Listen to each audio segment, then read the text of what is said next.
আসসালামু আলাইকুম এভরিওয়ান, কেমন আছেন সবাই? প্রচণ্ড পরিমাণে গরম যশোরে। আর এই গরমে গোলা খেতে চলে গিয়েছিলাম যশোর প্যারিস রোডে। সো আপনারা দেখতে পাচ্ছেন মামা কিন্তু অনেক ধরনের রং বেরঙের আইটেম সাজিয়ে রেখেছে, যেগুলো আসলে খুবই লোভনীয়, বাট শরীর এবং স্বাস্থ্যের পক্ষে খুবই আনহাইজেনিক। তারপরও লোভ সামলাতে না পেরে আমি একটা মিক্সড ফ্লেভারের গোলা 50 টাকায় আর একটা নর্মাল মানে রেগুলার গোলা যেটা সেটা 40 টাকা অর্ডার করি। তো দেখা যাক 90 টাকার গোলা কীরকম হয়। প্রসেসিংটা বেশ ভালো ছিল, কারণ হ্যান্ড গ্লাভস পরে উনি কাজ করছিল, যেটা আমার কাছে আনহাইজেনিক কম মনে হয়েছে। বাট এই ধরনের ফুড কিন্তু আসলে আমাদের স্বাস্থ্যের জন্য খুবই ক্ষতিকারক। সো যারা খাবেন খুবই কেয়ারফুলি খাবেন। আমিও লোভ সামলাইতে পারিনি, তাই খেতে চলে আসছি।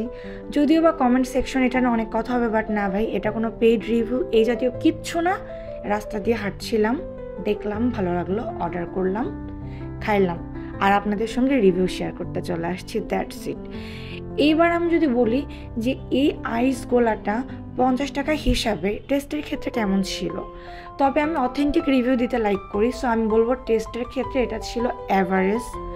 আমার মনে হয় 50 টাকা দিয়ে আপনারা একটা আইসক্রিম কিনে খাবেন বেটার, সেটা আপনার জন্য ভালো হবে। তারপরও যারা আমার মতন রাস্তায় এটা ওটা দেখলে খেতে ইচ্ছা করে, ক্রেভিং একবার যদি উঠা যায় তারা সামলাতে পারেন না, খেতেই হবে। সো তারা একটু ট্রাই করে দেখতেই পারেন।